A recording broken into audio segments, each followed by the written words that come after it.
Bem-vindos a um novo programa Sem Diplomacia. Hoje damos continuidade ao programa anterior sobre aquilo que denominamos uma nova era de extremos, retomando a abordagem do historiador inglês Eric Hobsbawm, que, ao caracterizar o que ele denominou breve século XX entre a Primeira Guerra Mundial e o fim da União Soviética, estabeleceu como uma característica importante a questão dos extremos políticos, das polarizações que levaram a grandes conflitos entre capitalismo, socialismo, totalitarismo, democracia, nazifascismo, comunismo, e que isso deu um panorama de radicalização que se manifestou em governos que chegaram ao poder por revoluções, por golpes militares ou por vias eleitorais.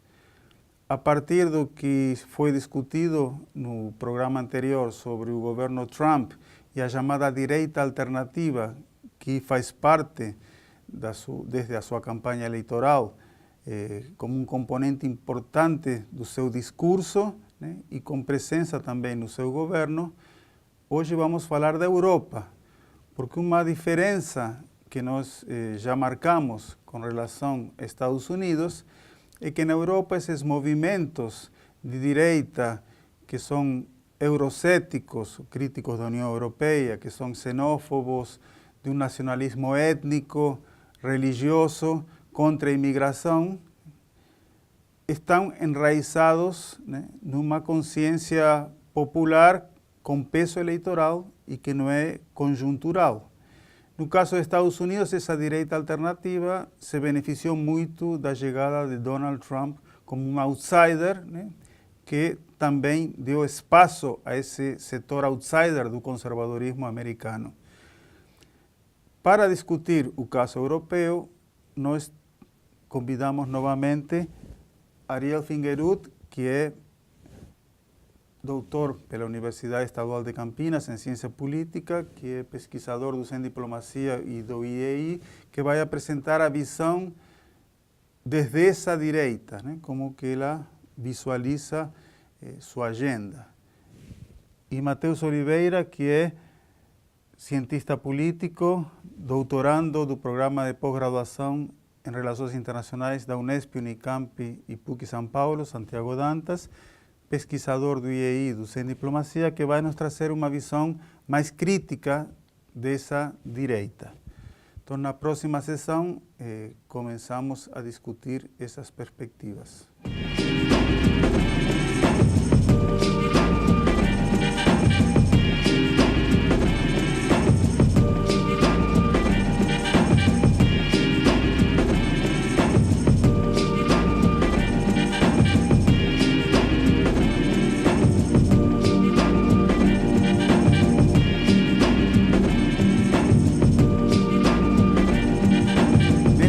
Sessão, passo a palavra para Ariel. Muito obrigado novamente por estar aqui. Obrigado, Ayerbe, é um prazer. Obrigado, Matheus, também pela oportunidade do debate.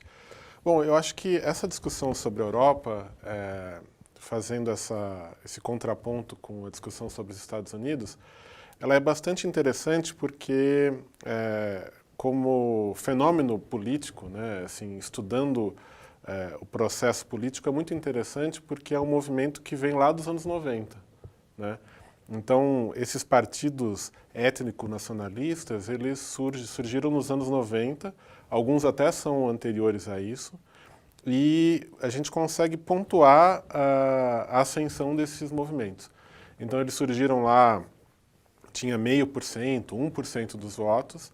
Depois, já nos anos 90, perto dos anos 2000, já era a terceira força política, até recentemente que a gente tem algumas vitórias desses partidos e eles estão consolidados, muitas vezes, como o segundo bloco de votos nas eleições. Então, é muito interessante notar essa trajetória. E também é difícil a gente pensar um pensamento assim, coerente para toda a Europa. A gente tem uma experiência no leste europeu, que foi onde eles chegaram no poder primeiro, e no leste europeu está muito ligado com uma questão anti-islâmica, anti-islã. Então, se a gente for pensar Hungria, Polônia, República Tcheca, tem muito essa retórica assim, de resgatar a identidade cristã em contraposição a essa ameaça muçulmana.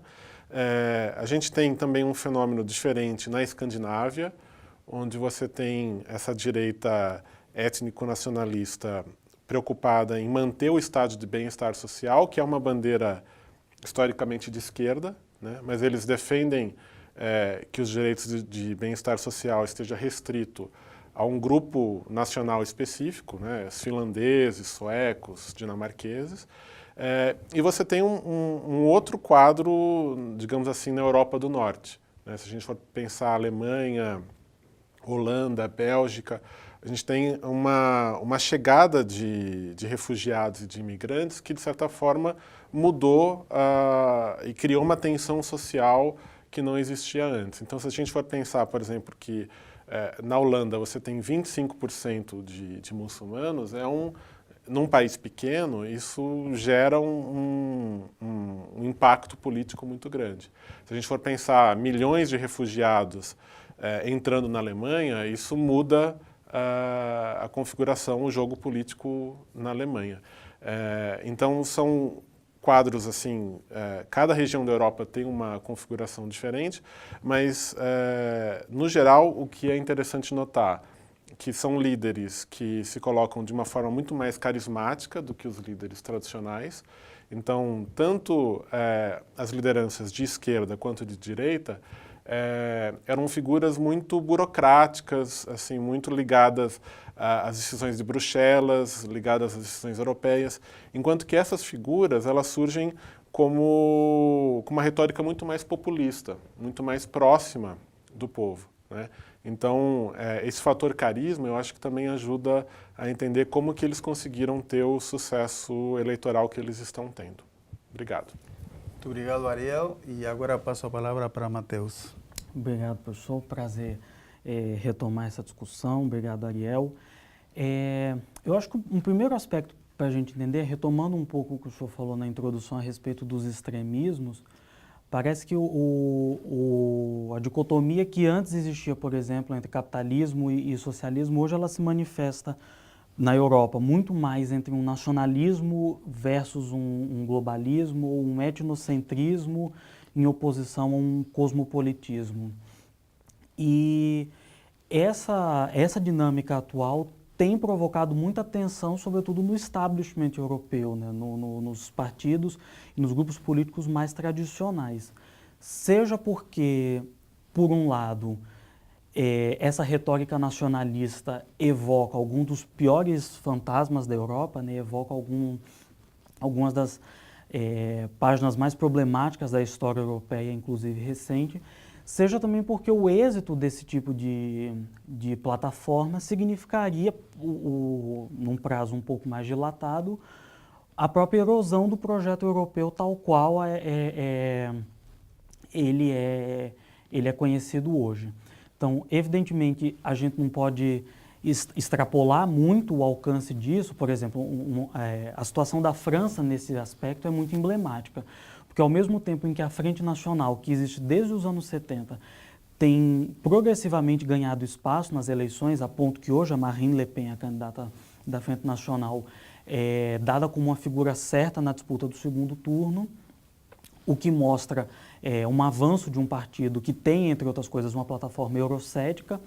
Por outro lado, a maioria absoluta da população rejeita a ideia de retomar o franco, ou seja, essa população pretende permanecer na zona do euro. Então, é uma agenda que tem ganhado muita adesão, mas ainda é muito problemático pensar em como ela seria operacionalizada, como é que isso se transformaria em política concreta, caso esses setores venham a ser eleitos. Já estão sendo eleitos, aliás, né, em alguns países, mas no caso específico da França.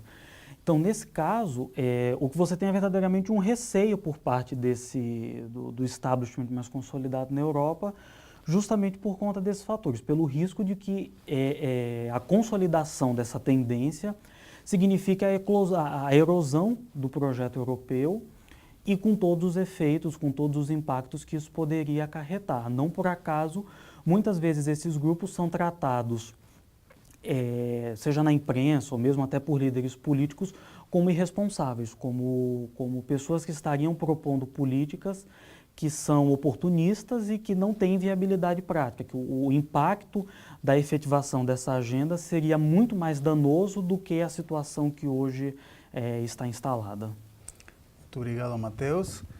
E tivemos essas duas perspectivas colocadas, vendo a agenda dessa direita como dos problemas gerados em termos da sua coerência e sua viabilidade, tendo que colocar também uns aspectos conjunturais, né? Porque esse mal-estar que leva ao fortalecimento desses movimentos e desses partidos está associado a uma situação econômica que, a partir de 2008, teve um forte impacto na Europa. Ou seja, essa crise impactou de forma mais rápida e direta boa parte dos países da Europa, especialmente Portugal, Espanha, Irlanda, Grécia, Itália, e gerou uma série de movimentos que, combinado com a Primavera Árabe,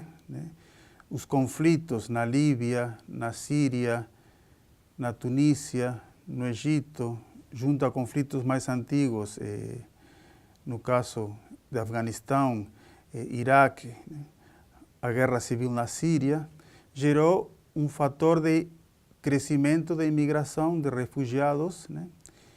Então, fatores que levam, junto ao fracasso das políticas de ajustes levadas adiante após a crise, a um mal-estar que se manifesta no fortalecimento maior dessas tendências.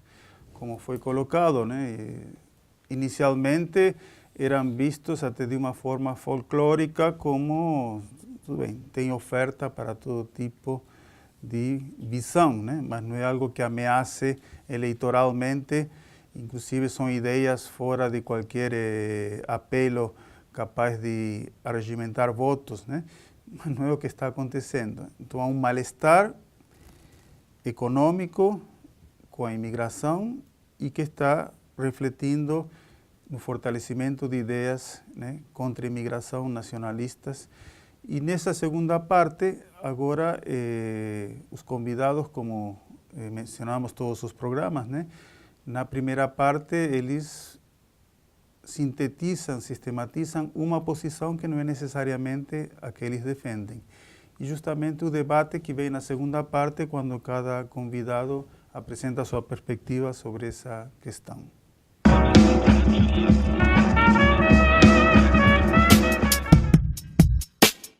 O espaço virtual Sem Diplomacia divulga análises e comentários polêmicos sobre eventos internacionais. Ele é uma parceria entre o Instituto de Estudos Econômicos e Internacionais e a Assessoria de Comunicação e Imprensa da Unesp. Suas fontes de referência são jornais, revistas, blogs, sites especializados, ONGs e outros meios em que o posicionamento dispensa o consenso da opinião pública. Ele debate a conjuntura internacional a partir de visões dos grandes meios jornalísticos, justamente porque vão direto ao ponto, sem rodeios, sem diplomacia. Seus artigos levam o mesmo título da fonte de origem, acompanhado de uma síntese explicativa sobre seu conteúdo e o link para acesso à versão completa. As análises da equipe do Sem Diplomacia ou de colaboradores externos são publicadas nas seções Opinião e Podcast. Os programas de debate discutem em cada edição as diferentes opiniões da conjuntura internacional. Seus videocasts trazem as análises da equipe sobre fatos de relevância internacional. Acesse o site www.unesp.br/semdiplomacia. Passo agora a palavra para Ariel, que vai fazer suas considerações. Obrigado, Ayerbe. Bom, eu acho que essa ideia de mal-estar, né, que o Ayerbe colocou, eu acho que ela é uma análise muito interessante para sintetizar o que a gente discutiu aqui sobre a Europa. E eu acho que esse mal-estar também é um uma chave importante que essa direita étnico-nacionalista explora para ganhar força e para se consolidar. Em primeiro lugar, tem a questão de que a demografia europeia está num processo, digamos assim, de que a população está envelhecendo, né? E você tem famílias cada vez menores, né? E a economia europeia ela precisa se dinamizar, ela precisa ter uma vitalidade que a sociedade europeia, por essa configuração que ela tem hoje, não conseguiria atender. Então, ela precisa de mão de obra para continuar produzir riqueza. E essa mão de obra, ela precisa vir, se não é europeia, ela precisa vir de imigrantes, né?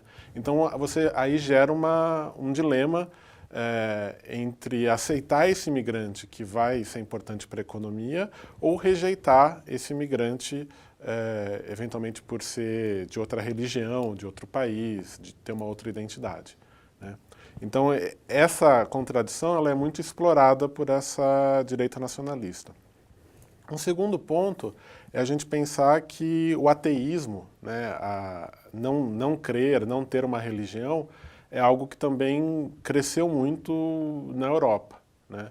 Então, essa zona cinzenta, digamos assim, de uma sociedade que alguns analistas vão chamar de pós-moderna ou vão classificar de outra forma, mas uma sociedade sem religião abre um caminho também para um movimento que tenta resgatar uma identidade ligada fortemente à religião, né? E no caso da Europa, tradicionalmente, é uma religião ou protestante ou católica.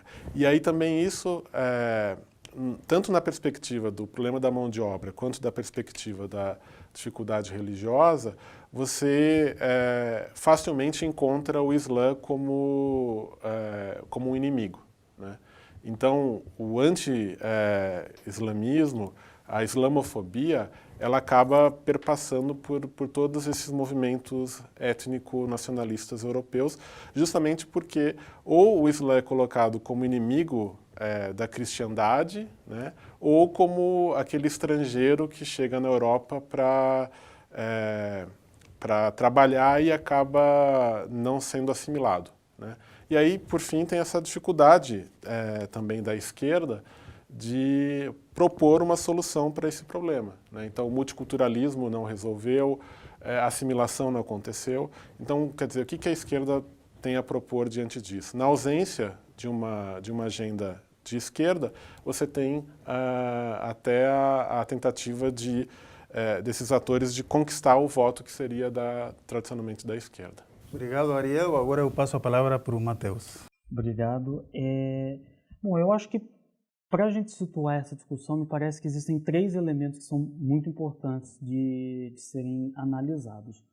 O primeiro é o fracasso da política de austeridade que vem sendo aplicada na Europa desde a crise de 2008 e que acabou ficando com a face daquilo que o Ariel comentou anteriormente, do burocrata de Bruxelas, e que acaba sendo a materialização dessa política de austeridade que vem impondo severas perdas e vem impondo uma pauperização muito grande de determinados setores da população europeia. Então, eu acho que esse primeiro fator é essencial para que a gente compreenda como se forja um espaço, como se abre um espaço que vem sendo preenchido com esses setores da extrema-direita.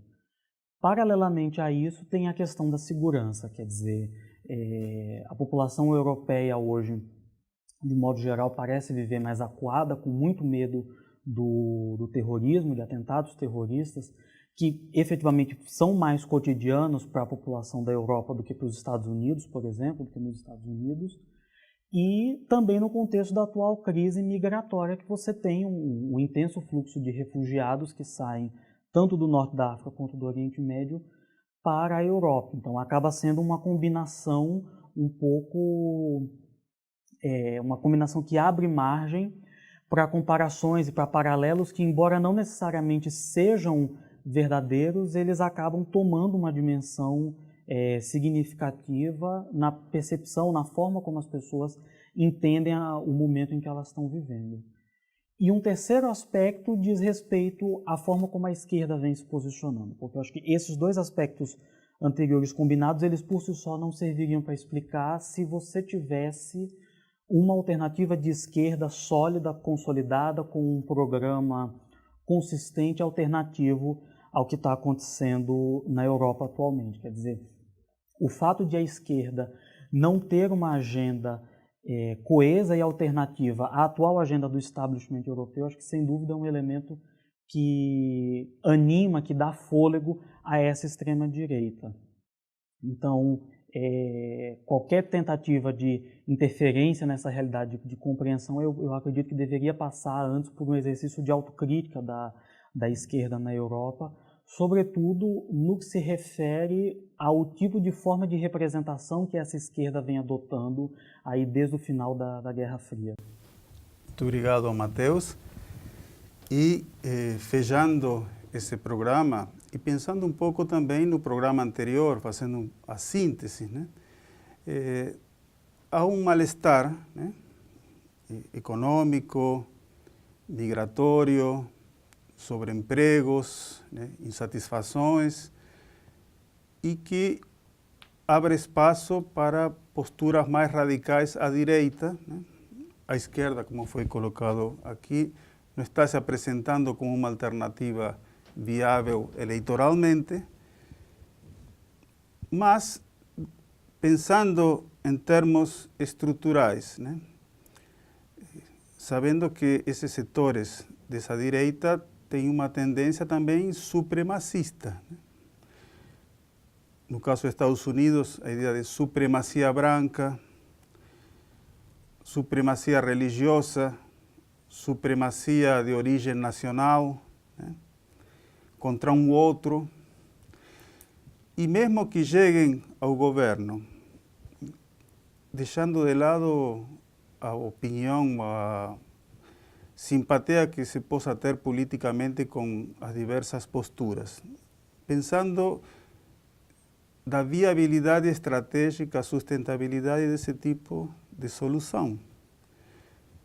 Em países, né, que são cada vez mais interligados, com maior circulação de pessoas, com multiplicidade étnica, religiosa, uma força política que chega ao poder com um discurso de que esse país tem denominação de origem, esse país pertence a tal etnia, a tal religião, qual é a sustentabilidade disso com relação aos outros setores que são também desse país e que permanecerão, suas famílias, seus descendentes, ou eles assumem que são de uma classe inferior, ou você vai ter um fator permanente de conflito, né?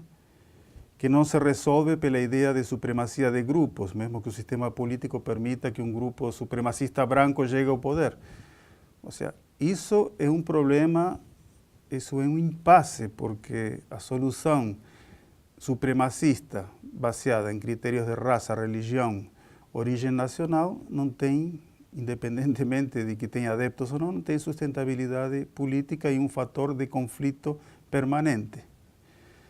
Então, isso, vendo estrategicamente, me parece que é um grande problema, porque poderão chegar governos de ultradireita e na hora de implementar sua agenda, ela vai trazer alguma solução ou vai perpetuar ou aprofundar o impasse? E o que virá depois?